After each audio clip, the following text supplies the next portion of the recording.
Students, मैं हूं अमन खान और आप सब देख रहे हैं अमन केमिस्ट्री क्लासेस। तो चलिए अपन अपना कौन सा भाई लेक्चर नंबर 11 स्टार्ट करते हैं। उससे पहले अपन 10 लेक्चर में क्या क्या पढ़ के आए उसमें हम मेन तरीके से तो पढ़ के आए हैं भाई क्षार धातुओं के हेलाइड कौन कौन से मुख्यतः कौन कौन से होते हैं भाई। सोडियम और पोटेशियम हेलाइड महत्वपूर्ण रूप से होते हैं। उसमें अपन ने NaCl के बारे में मतलब साधारण नमक के बारे में पढ़ा था भाई। किसके बारे में पढ़ा था? NaCl। सोडियम क्लोराइड इसका रासायनिक नाम होता है। यह मुख्य रूप से समुद्री जल में और खारे पानी की झीलों में पाया जाता है भाई। ठीक है। श्वेत क्रिस्टलीय ठोस होता है, जल में पूर्ण रूप से आयनित होता है। मतलब आप जल में NaCl को डालते हो एक्वस सॉल्यूशन में। ठीक है भाई। तो आपको दो आयन देगा Na+ और Cl-, इसलिए ये आयनित हो जाता है। इस वजह से जल में पूर्ण रूप से विलय होता है। इसका उपयोग खाद्य पदार्थों के परिरक्षक के रूप में मतलब खाद्य पदार्थों को खराब होने से बचाने के लिए एवं भोजन के रूप में किया जाता है। आपने सोडियम क्लोराइड की रिएक्शनें देखी थी 4 प्रकार की। एक तो आपने NaCl को गलित अवस्था में लिया था। मैंने आपको बोला था NaCl को, किसको भाई? NaCl नमक को जब भी आप गलित में लोगे, गलित अवस्था क्या होती थी? आपने शुद्ध NaCl लिया और उसको इतने हाई टेम्परेचर पर गर्म किया कि वो जो क्रिस्टलीय ठोस पदार्थ है वो किस अवस्था में आ गया? एक विलयन की फॉर्म में आ गया, सॉल्यूशन की फॉर्म में आ गया। वही आपका NaCl गलित अवस्था में कहलाता है। तो आपको सोडियम और क्लोराइड दो तत्व मिल रहे थे, दो अणु मिल रहे थे भाई। सोडियम तो कैथोड पर जा रहा था और क्लोरीन एनोड पर जा रहा था। फिर आपने NaCl को किस में लिया भाई? जलीय विलयन में मिला दिया। फिर आपने उसमें विद्युत धारा प्रवाहित करवा दी तो आपको उसमें मिला था NaOH, hydrogen gas, Cl2 gas. Hydrogen जो प्लस रहता है मैंने आपको हमेशा बताया था कैथोड पर जाता है, Cl- रहता है तो किस पे जाता है भाई? एनोड पर गमन करने लग जाता है। जब आप NaCl को H2SO4 तनु सल्फ्यूरिक अम्ल की उपस्थिति में लाते हो तो आपके पास सोडियम सल्फेट का निर्माण होता है, सोडियम सल्फेट का। जब आप NaCl को साल्वे विधि क्या होती थी सर? NH3+ CO2 की उपस्थिति में जब आप NaCl का अमोनिया और कार्बन डाइऑक्साइड की उपस्थिति में रिएक्शन कराओगे तो आपको क्या मिलेगा भाई? सोडियम कार्बोनेट मिलेगा। इस पूरे प्रोसेस को क्या बोलते थे अपन? साल्वे विधि बोली जाती थी भाई। ठीक। उसके बाद अपन ने नया टॉपिक पढ़ा था लिथियम का असंगत व्यवहार। लिथियम का असंगत व्यवहार पूरा थ्योरेटिकल है, उसमें कुछ भी अपन को ज़्यादा रॉकेट साइंस की ज़रूरत नहीं है। तो आप एक बार देख लेना उसे। ठीक है। उसमें अपन ने बहुत सारे स्टार पॉइंट लिखे थे, तो आप देख लोगे, आपको आसानी से समझ में आ जाएगा भाई। अब अपना नया टॉपिक स्टार्ट होता है भाई आज का लेक्चर नंबर 11 में। ठीक। चलो देखते हैं फिर। लिखिए भाई नया टॉपिक, लिथियम व मैग्नीशियम में विकर्ण संबंध। लिथियम व मैग्नीशियम में विकर्ण संबंध। हमने कल लिथियम का असंगत व्यवहार पढ़ा भाई। उस लिथियम और मैग्नीशियम में एक स्टार पॉइंट लिखा था अपन ने। क्या था भाई वो? बताइए, किसी को पता है क्या? नहीं सर, हमें तो पता ही नहीं है। तो अपन ने उसमें लिखा था लिथियम नाइट्रेट। लिथियम नाइट्रेट का फॉर्मूला होता है भाई Li3n। लिथियम नाइट्रेट का तापीय विघटन क्या भाई? तापीय विघटन अपने वर्ग के लिथियम नाइट्रेट का जो तापीय विघटन होता था वो इसके वर्ग से तो कैसा होता था भाई? बताइए, अलग होता था। लेकिन लिथियम नाइट्रेट का किससे? मैग्नीशियम नाइट्रेट से तापीय विघटन कैसा होता था? बराबर। कैसा होता था भाई? बराबर, मतलब समान होता था। जो लिथियम नाइट्रेट था वो अपने वर्ग के सदस्यों से तापीय विघटन अलग अलग बताता था, लेकिन लिथियम नाइट्रेट मैग्नीशियम नाइट्रेट के साथ तापीय विघटन एक समान होता था भाई। इसी वजह से लिथियम और मैग्नीशियम में कुछ ना कुछ रिलेशन तो ज़रूर होगा भाई, जभी तो इन दोनों का तापीय विघटन कैसा है भाई? इक्वल है। इस वजह से इनमें क्या पाया जाता था? विकर्ण संबंध पाया जाता था। मैंने आपको ये बताया था, फिर मैंने बोला था कि अपन नेक्स्ट लेक्चर में इसको डिस्कस करेंगे। तो देखते हैं भाई लिथियम व मैग्नीशियम में ऐसा क्या रिलेशन है, ऐसा क्या विकर्ण संबंध है कि दोनों के तापीय विघटन सेम होते हैं। तो अपन इसको प्रदर्शित करते हैं भाई। नीचे लाइन लिख लेना एक, विकर्ण संबंध प्रदर्शित करने का कारण, क्या कारण है भाई कि लिथियम और मैग्नीशियम आपस में एक दूसरे से विकर्ण संबंध प्रदर्शित करते हैं। देखिए भाई, पहला स्टार पॉइंट इसके अंदर, दोनों की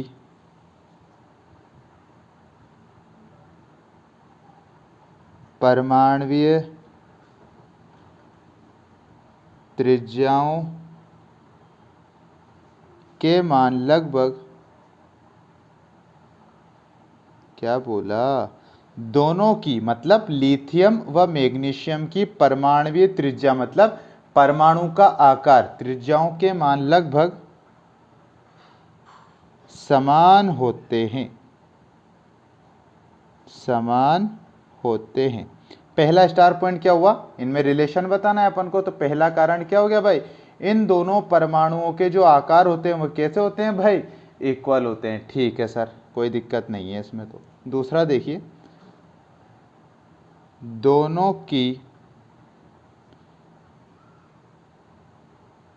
विद्युत ऋणता के मान भी लगभग समान होते हैं। दोनों की विद्युत ऋणताओं के मान भी लगभग समान होते हैं।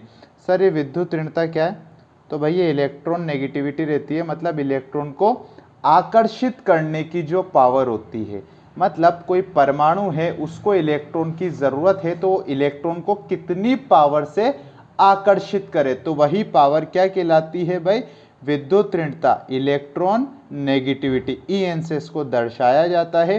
तो अपन इसके बारे में पूरा डिस्कस आगे करेंगे। बस अभी इतना ध्यान रखो कि लिथियम व मैग्नीशियम दोनों इलेक्ट्रॉन को आकर्षित करते हैं भाई, इसी वजह से इनकी जो पावर होती है ना वो इक्वल होती है। यहाँ तक कोई दिक्कत है क्या भाई? तो ये आपके 2 स्टार हैं भाई, ठीक है। ये तो क्या है भाई, विकर्ण संबंध प्रदर्शित करने का क्या कारण होता है भाई, ठीक, ये तो इनका कारण लिख दिया। अब आप इसके अंदर ही एक हेडिंग डालोगे भाई, ठीक है, डालिए, हेडिंग डाल लीजिए आप, लिथियम व मैग्नीशियम में विकर्ण संबंध के कारण प्राप्त समानताएं, क्या बोला, लिथियम व मैग्नीशियम में विकर्ण संबंध के कारण क्या क्या समानताएं प्रदर्शित होती है भाई, उनके बारे में देखेंगे। पहला, दोनों ही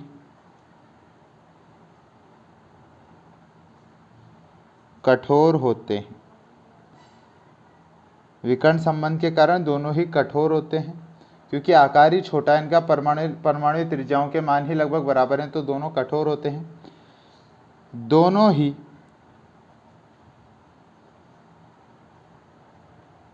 जटिल यौगिक बनाने की प्रवृत्ति रखते हैं। जो कॉम्प्लेक्स कंपाउंड होते हैं, अपन जानते हैं जटिल यौगिक कैसे यौगिक होते हैं, जो जल में पूर्ण रूप से आयनित नहीं होते हैं, वह ये लिथियम और मैग्नीशियम दोनों ऐसे कॉम्प्लेक्स कंपाउंड बनाने की प्रवृत्ति रखते हैं। थर्ड स्टार पॉइंट देखिए, दोनों ही हाइड्रेट बनाते हैं। हाइड्रेट बनाते हैं मतलब जल से आसानी से रिएक्शन कर लेते हैं। जैसे एग्जाम्पल के तौर पर लिथियम का जो क्लोराइड होता है उसके साथ जल के 2 अणु, कितने अणु, लिथियम का जो क्लोराइड होता है भाई उसके साथ जल के H2O के कितने मोल्स यूज होते हैं, 2, इसलिए लिथियम क्लोराइड का हाइड्रेट बन जाता है। और मैग्नीशियम का क्या होता है सर, मैग्नीशियम क्लोराइड जो होता है इसके साथ जल के कितने अणु अटैच होते हैं, 6 अणु जल के अटैच होते हैं, तो इनके भी हेलाइड हाइड्रेट बनते हैं भाई, ठीक। नेक्स्ट स्टार पॉइंट देखिए, दोनों ही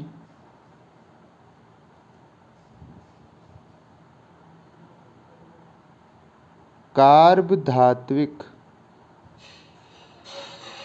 दोनों ही कार्बधात्विक यौगिकों का निर्माण करते हैं। लिथियम और मैग्नीशियम दोनों ही कार्बधात्विक यौगिकों का क्या करते हैं भाई, निर्माण करते हैं। सर ये कार्बधात्विक क्या होते हैं भाई, देख लो फिर इसी बात पे। CH3Li मतलब कार्बधात्विक मतलब कार्बन युक्त पदार्थ इन लिथियम और मैग्नीशियम, जो दो परमाणुओं के बारे में आप विकर्ण संबंध देख रहे हो, इन दोनों परमाणुओं से कौन से यौगिक भी जुड़ सकते हैं, कार्बनिक यौगिक, मतलब जो आप ऑर्गेनिक केमिस्ट्री में पढ़ते हो, एथिल मेथिल प्रोपिल, वह यौगिक भी इनमें जुड़ सकते हैं। जैसे लिथियम में क्या जुड़ गया भाई, मेथिल, क्या बोलते हैं CH3 को क्या बोला जाता है भाई, मेथिल, और Li को आप जानते हो क्या बोलते हो भाई, लिथियम। ठीक भाई, कोई दिक्कत नहीं है सर।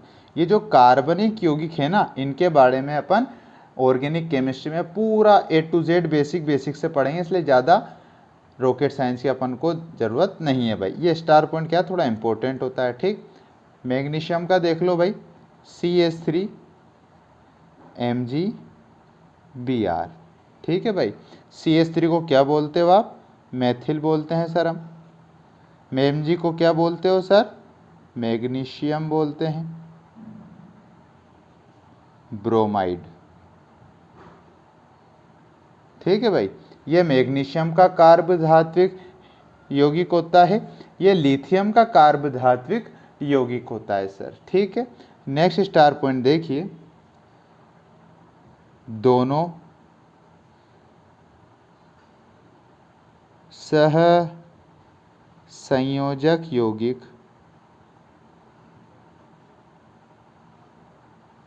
होते हैं जो कार्बनिक विलायकों में विलय होते हैं।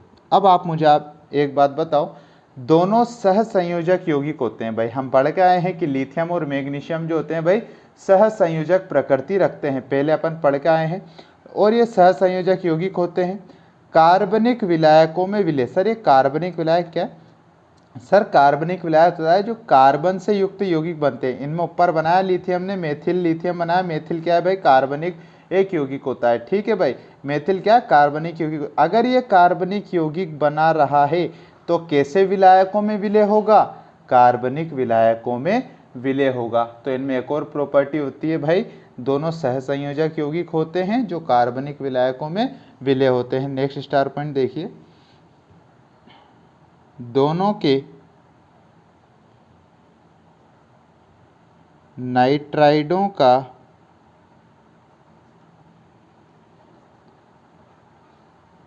तापीय विघटन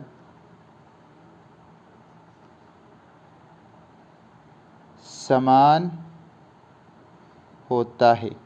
तापीय विघटन क्या मतलब, लिथियम और मैग्नीशियम को जितनी ऊष्मा की ताप की आवश्यकता होती है उस ताप की वैल्यू क्या रहती है, इक्वल रहती है। मान लो आपने लिथियम को 12 जूल एनर्जी दी, मतलब 12 जूल ऊष्मा प्रदान की, तो मैग्नीशियम को भी आप 12 जूल ऊष्मा प्रदान करोगे। ठीक है, मतलब जितनी भी एनर्जी दोगे दोनों में सेम इक्वल होगी भाई। ठीक, नेक्स्ट स्टार पॉइंट देखिए, फिर दोनों के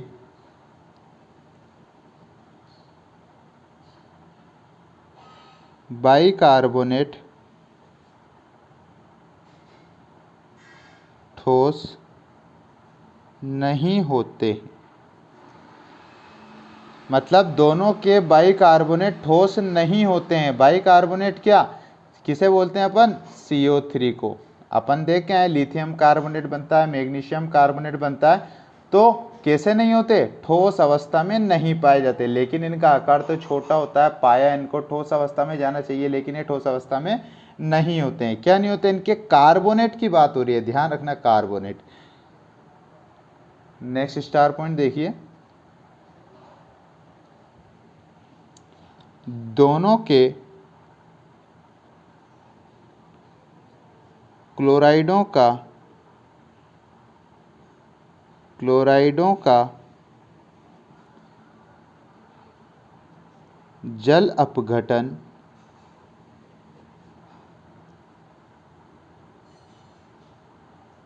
आसानी से हो जाता है। क्या बोला? लिथियम क्लोराइड और मैग्नीशियम क्लोराइड ऐसे यौगिक होते हैं जिनका जल अपघटन, मतलब जल में आप विद्युत धारा प्रवाहित कर दोगे तो दोनों आयनों के रूप में विभक्त हो जाते हैं, मतलब जल अपघटन आसानी से हो जाता है। कैथोड पर क्या जाएगा भाई? धनावेश जाएगा, तो एनोड पर ऋणावेश गमन करने लग जाता है। नेक्स्ट स्टार पॉइंट देखिए, दोनों ही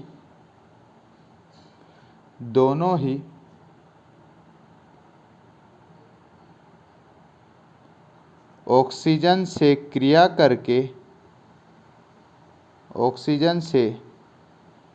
क्रिया करके सामान्य ऑक्साइड बनाते हैं। लिथियम और मैग्नीशियम दोनों ऑक्सीजन परमाणु से क्रिया करते हैं तो कौन सा भाई? सामान्य ऑक्साइड बनाते हैं। सामान्य ऑक्साइड क्या होता है भाई? ऑक्सीजन 2 होता है भाई, ठीक है। सामान्य ऑक्साइड बनाते हैं, ठीक, कोई दिक्कत यहाँ तक नहीं है सर। तो आगे देखते हैं। दोनों के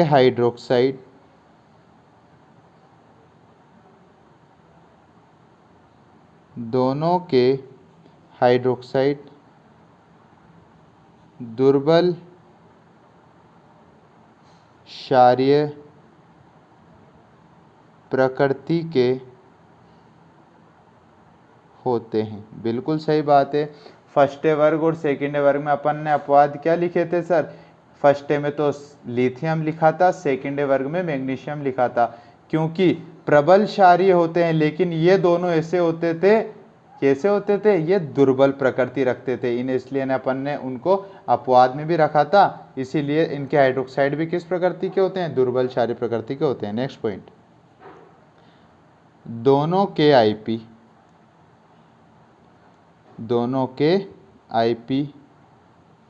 के मान अधिक होते हैं।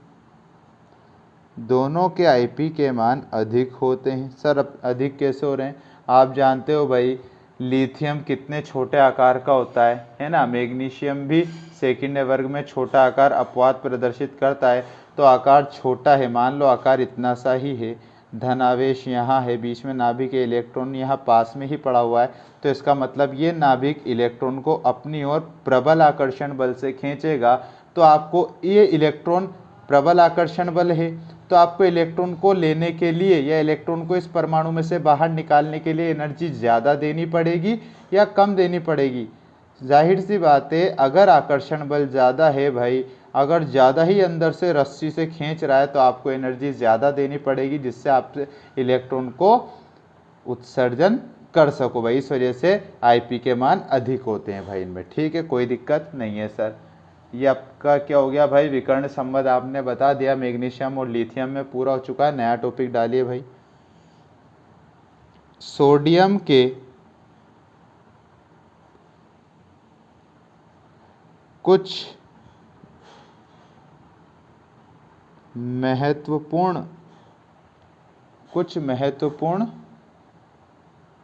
यौगिक क्या है भाई? सोडियम के कुछ महत्वपूर्ण यौगिक।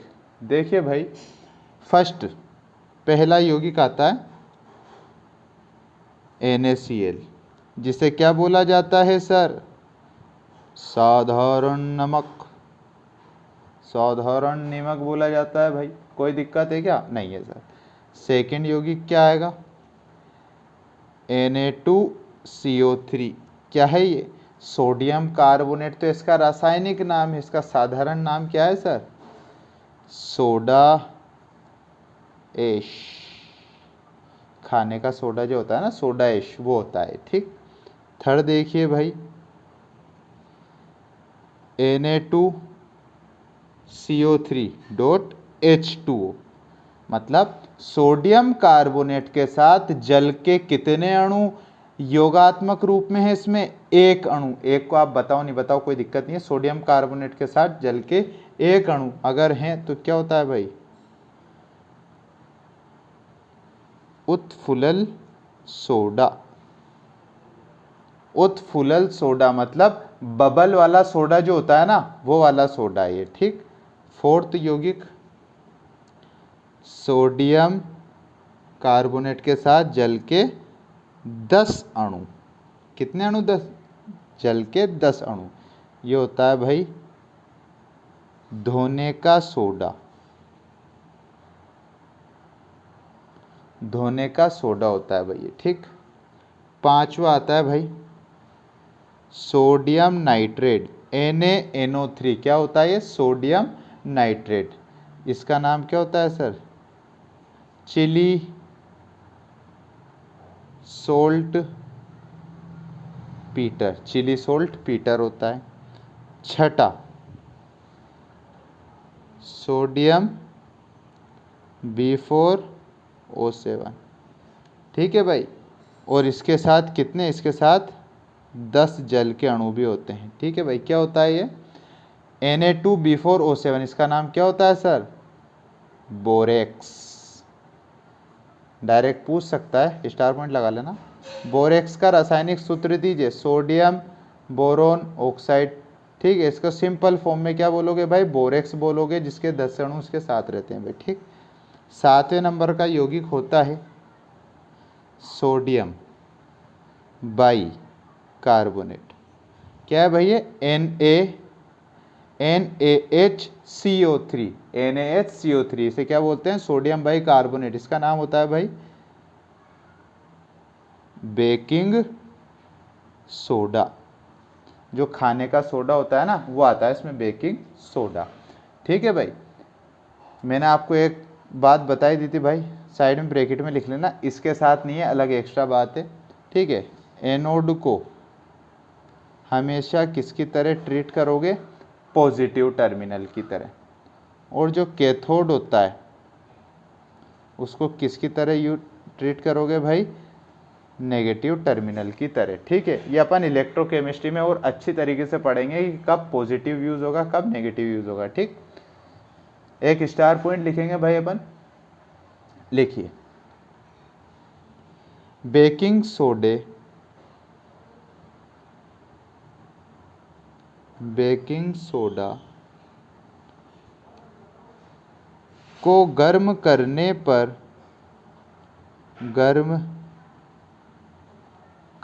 पर इसमें से CO2 कार्बन डाइऑक्साइड गैस निष्कासित होती है।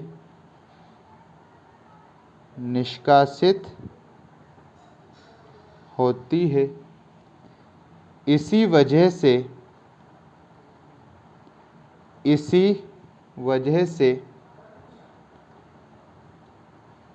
पेस्ट्री व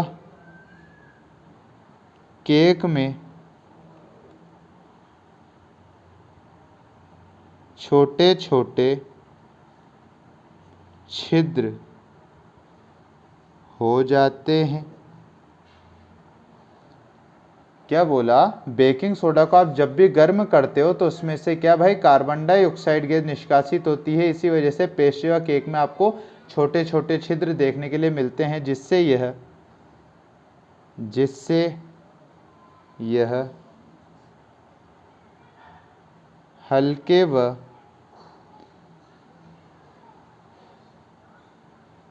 परिफुल्लित हो जाते हैं। इसी वजह से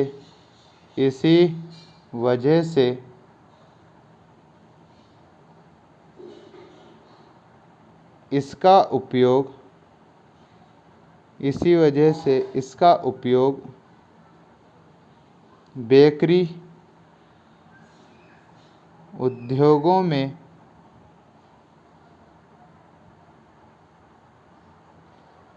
अधिक मात्रा में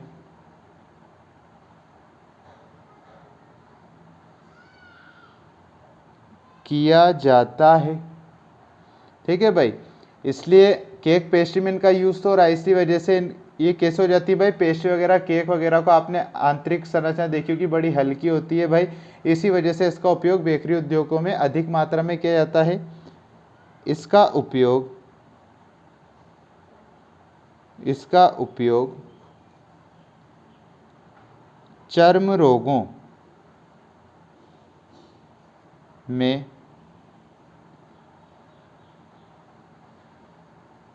पूर्तिरोधी के रूप में भी किया जाता है।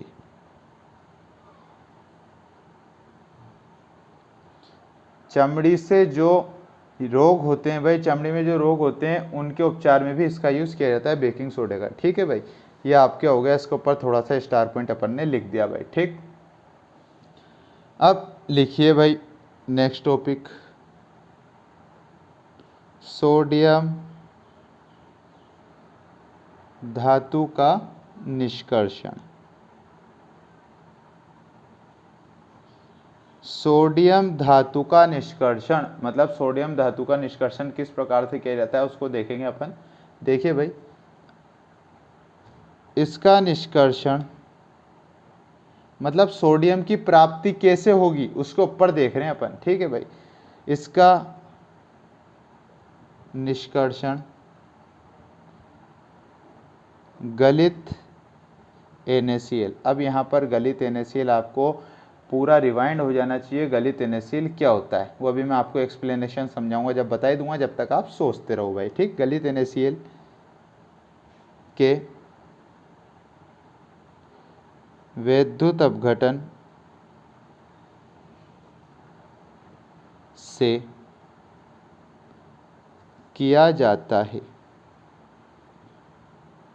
सोडियम धातु का निष्कर्षण किससे किया जाता है, गलित NaCl मतलब आपने पानी नहीं मिलाया इसमें, आपने केवल और केवल क्या लिया, NaCl को इतना टेम्परेचर, हाई टेम्परेचर दे दिया, क्या दे दिया भाई, हाई टेम्परेचर दे दिया कि वही NaCl पानी की फॉर्म में, जल की फॉर्म में आ गया भाई, फिर आपने उसमें विद्युत अपघटन करंट लगा दिया भाई। ठीक है, ध्यान रखना, गलित NaCl क्या होता है, आप नमक को, शुद्ध नमक को ऐसी क्या भाई इतना टेम्परेचर दे दोगे कि वही क्रिस्टलीय ठोस पदार्थ एक सॉल्यूशन में परिवर्तित हो जाता है, यह गलित NaCl कहलाता है। और दूसरा नाम गलित NaCl का क्या रहता है भाई, जलीय NaCl मतलब आपने NaCl को जल में मिला दिया भाई, तो आपका जलीय NaCl हो जाता है भाई। कोई दिक्कत है क्या, वह आपका जलीय NaCl होता है। ठीक, गलित NaCl तो शुद्ध फॉर्म में NaCl